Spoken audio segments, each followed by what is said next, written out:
So a busy weekend of racing action, a little bit on the quieter front, I suppose you could say, because of course we've got a big card at Ascot, glorious Goodwood, and we're not too far away from the York Ebor meeting as well. But a 3-1 winner this weekend pays the same as a 3-1 winner there. Joel is joining us. Got a bit of jumping action to look forward to as well. And as always, Jason is alongside us. Newbury, Ripon, Market Rasen, a bit of something for everybody, Jace. Yeah, there's a few quid on offer at Newbury. I quite like it, the angle in with the Super Sprint. You know, all of them juveniles, we often talk about the sales ring and how many millions that they have cost. But, you know, a race with a huge pot on offer for juveniles that have cost 65 grand or less all the way in there. And so you get a variety of different ratings and a few trainers to pinpoint ones that have them absolutely ripping along for that contest. Yeah, so looking forward to the action. Newbury, you mentioned the lower end of the money scale, and also we're going to Market Rasen, Joel, as well. It's all about the Harrys, isn't it? Harry Skelton going for winners. Harry Cobden loves this race. Yeah, 100%. Harry Cobden, is it last three is one of this? Skelton's got a short price in there, hopefully taking him on. As Jason would know, working on Sky Sports Racing every day, they're going at short prices all the time, aren't they? It doesn't matter what they are. They're 4 to 5. I mean, one drifted yesterday, went to tips on. What was tips on? And went to 11 to 8, I think, and bolted up. And some of them that are going off 2 to 5 are getting beat. So it's people looking at Dan and Harry and going, yeah, that's a good thing. But have we got a good thing? We'll have a look in a bit, or are we taking it on? All right, we'll come to that shortly. We'll start at Newbury, though. Got listed Steventon Stakes, over 10 furlongs. Just only 6 go to post for this one. Yeah, funny little race. You got a Canadian international winner in there, Silawi, but that there's a possibility that was a little bit lucky. I think it's interesting. Jockey booking Arabian Light, who's got an official rating of 111. He's second into Persica, who hasn't managed to win this year, but has been knocking loudly on the door. But it's got to be Alzanati in here for me. He gets a £9 weight for age allowance over the 1.25 miles. Early on, he looked really good. Don't know if you can remember his juvenile career. And he always had a bit of a high head carriage. Just the last few times he's been on the track, they put the big old shadow roll on him to try and get him to put his nose down a bit. And I think we can throw out his last run. The team were woefully out of form. They're in better nick now. Okay, boys are blue to start with the winner then. Alzanati, 1 or 2 in there for Charlie Appleby. Do you agree, Joel? Yeah, totally agree with what Jay says there. I mean, there's a lot of these this weekend that I'm looking at and I'm going through them and just thinking to myself, I'm keeping my powder dry till next week. But everything that Jay says there, I completely agree, and that's not just me after timing. Okay, right, we move on to the stayers then. The 225. Only 7 go here, Jay. It's a smaller field than usual. Most of these were strutting the stuff on the all-weather at Newcastle last time. Yeah, a lot of these were bumping into each other, if you like, in the Pitman's Derby. Duraji at the top is a full brother to Gayarth, believe it or not. When he returned, he very nearly stole the Chester Cup, didn't he? And then he reverted to type and ran an absolute clunker last time. Al Humate down the bottom, he's bidding to win the race from £2 lower than last year for Faye Bramley and the AP McCoy combination, of course. But Ride the Thunder, he was an expensive failure for me up in the Pitman's Derby. But I think he was very, very keen on the way round. Always fascinates me on the weekend. I look at the jockey bookings. Tom Marquand is on board for Roger Varian. Where does that leave Ray Dawson? Ray Dawson's down at Newmarket. He's got Little Dorrit, who goes in the 305. So just have a little look at your jockey bookings and where they are. Maybe that's the strongest of Varians. I think there's a good pot on offer on here, and Ride the Thunder. If he settles with Tom on board, he'll do for me. Okie dokie, Joel. I looked at this in quite some detail. I looked at Team Player, and it was 9 for 20, I think, last time on the all-weather at Newcastle. And that was a really eye-catching ride for me. Wasn't knocked around at all. This is absolutely spot on. 21 days off. I thought it'd be a lot bigger than this. 8s into 11 to 2. I thought I'd just take a little chance on Team Player. Okay, then Team Player for you. Then we've got the Group 3, the Hackwood Stakes, over 6 furlongs. Looking forward to this one, actually. Looks only 7 go to post again, but again, the market suggesting it could be quite competitive, Jace. Yeah, it's a good race. Quite a few of these were in the Wokingham, and a lot of people, they had Bin Harir down as the red hot favourite, one of the bankers for people at Royal Ascot. He was a bit of an eye catcher, got going late on, just saw he's super talented, doesn't happen for him really. Noble champion, a Jersey winner. But for me, there's a horse who really impressed this season at Newbury was Song of the Clyde for Clive Cox. Now, he's back in calmer waters after a good run last time.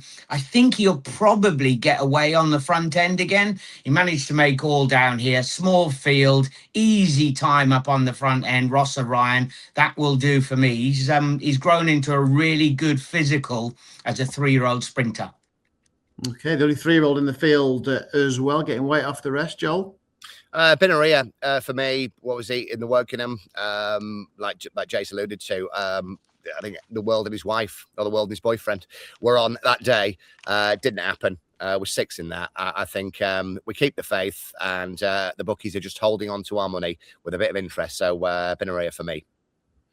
Okie dokie then. Right, before we get on all the Super Sprint news has just actually come through, and Jace would have been there last week watching this. Rebels Romance has been retired. 9 Group 1s, £12 million in prize money. What a horse, Jace, he's been. Yeah, he has. And believe it or not, there were a couple of people questioning whether James Doyle gave his a hard time in second spot when he chased him home at Newmarket. But listen, winning all over the globe, they must have brought him back and things weren't all okay, because they basically did say, we're going to wait for him to tell us.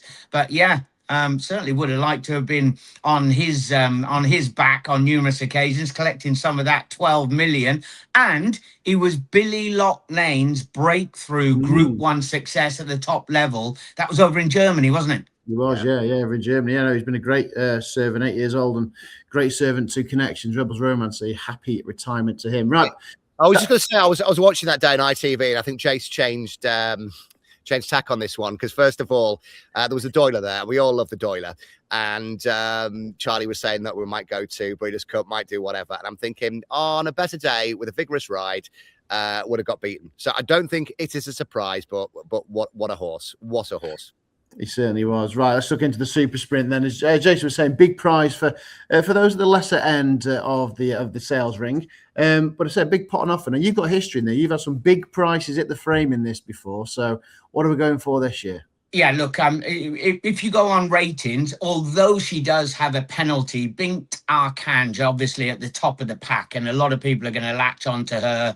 She won under Ryan up the hill, didn't she, at Sandown? She's drawn in 20. There's a bit of pace in 14, 22, 3 and 11. So pretty much an even split regarding where the runners are going to come from.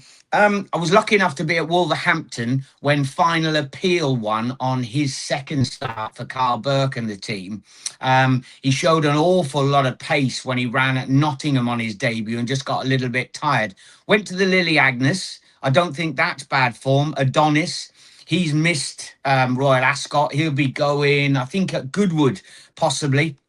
We're going to see him. I think that was strong form. I'm fascinated that he's been gelded and given a whole lot of time to strengthen up for this. So at around about 20s, he'd be the each way play. I like it. Final appeal yet for Carl Burke. Joel? Right. I was completely confused by this race. Vollering was in the tracker, raced at Deauville last time out.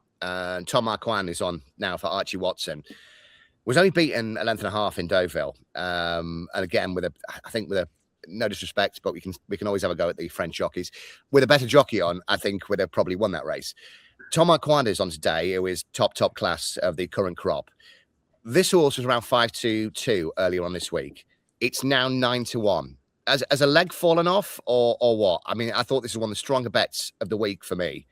I just can't understand it. Do I go in? Do I know something, or what? 9-1 this morning was ridiculous. I had to look at it and go, I'm sure it's a misprint. It's 9-4.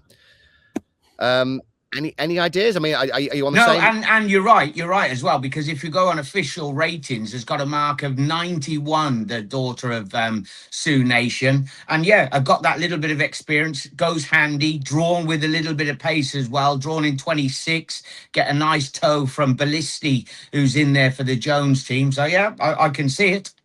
Yeah, Yeah, drawing a ring in 26. you know what? They always say don't be put off by the price. You know, there's me shouting one home at 9-1 where it should be 9-4. But yeah, I'll go in with that, and let's hope there's nothing wrong. Okay, following then for Joel, and final appeal for Jason in the Super Sprint. Right, we'll just talk the jumpers at Market Rasen. We've got the Summer Hurdle and the Summer Plate. We mentioned at the top of the show, Joel. Skinny one for the Skeltons, Louis Vuitton. Yeah, look, 2 wins, 2 seconds, and 4 runs. Very progressive. The first time out, it was 20-1. I think it was a bit of a surprise. You don't see a Skelton runner who's fancied going off at 20-1. Was a next second, headed just before the line.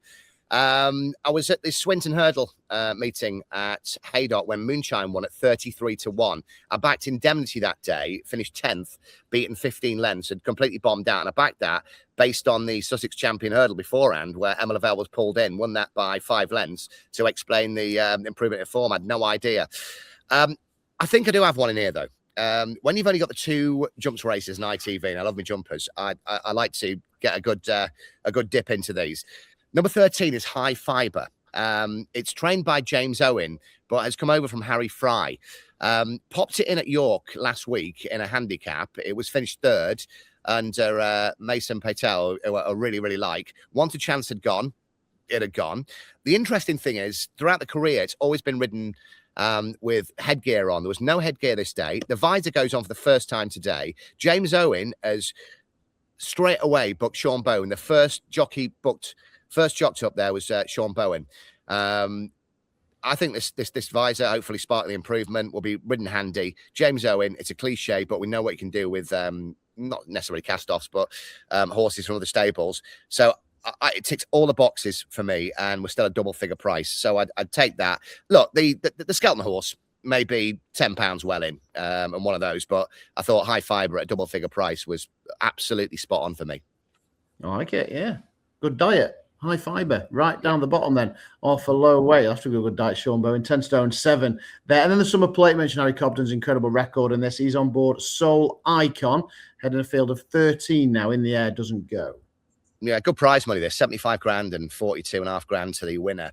We mentioned at the top of the show, Harry Cobden's won the last 3 runnings of this race.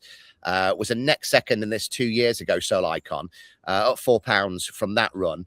Was brought down at a canal turn in the Topham last time out, but was never going. Loves good ground, needs to be prominent, goes well fresh. It's been off for just short of 100 days. I really like Soul Icon in this, but there's one in here as well, which is not necessarily Cliff Horse, but will pop up from time to time, and it's King Rowley for Mickey Bowen and Shane Fenner, who takes off the 5.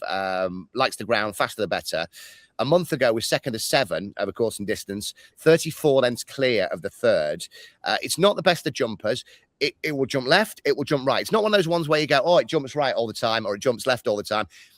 Jumps left, jumps right, mixes it up, as you know, but has got ability. So I would go for Soul Icon, and I'd do a reverse forecast with King Rowley. Okay, so I can continue. Excellent record for Harry Cobden. And then back to you, Jason, on the Ripon Ridges for the bell ringer. The key here is, fingers crossed, the dead 8 go to post. Yeah, that'd be ideal. Some good pedigrees. Yaffrey down the bottom is a brother to Almubir, and bumped into Parisian Scholar last time, who's come out and won again at Newmarket subsequently. But watching it back, he's not the most fluent of movers, and he seemed to be a little like he had the front end to himself at Thirsk and just couldn't open up to win. So I'm sort of clutching if I think he's going to improve. El Sass managed to win a couple of races and then, for whatever reason, bombed out quite badly in the Old Newton Cup. Didn't really progress, if you like. And for that reason, I've landed with Prince of the Seas, Mark Wynne and David O'Mara. Thought he ran really well up at Hamilton last time. It was a smaller field than this. No gallop whatsoever. Only got going late in the day. He can be a bit keen. I'm just hoping that they go quick enough and he will rattle home. At one time, Derby contender, of course, for Beckett. Yeah, Prince of the Seas then for Jason. Have you heard off your mate Mark Walford and Spyro Delta, Joel? I haven't yet. He'll still be in bed. You get up at 4 o'clock, do horses, and then get back to bed for a couple of hours, and then see how they're doing and all that stuff. Can I ask before we disappear? Irish Oaks on Sunday. Am I mental for looking at Rebel Moon in the Irish Oaks on Sunday? Supplemented this 50 grand. I mean, let's be honest. That's pennies to owners here, but you know, it's a jump up in class. I think it's a lot more wide open than people think. And it's not like a Joseph O'Brien second string or supposed second string would win, you know, a race. I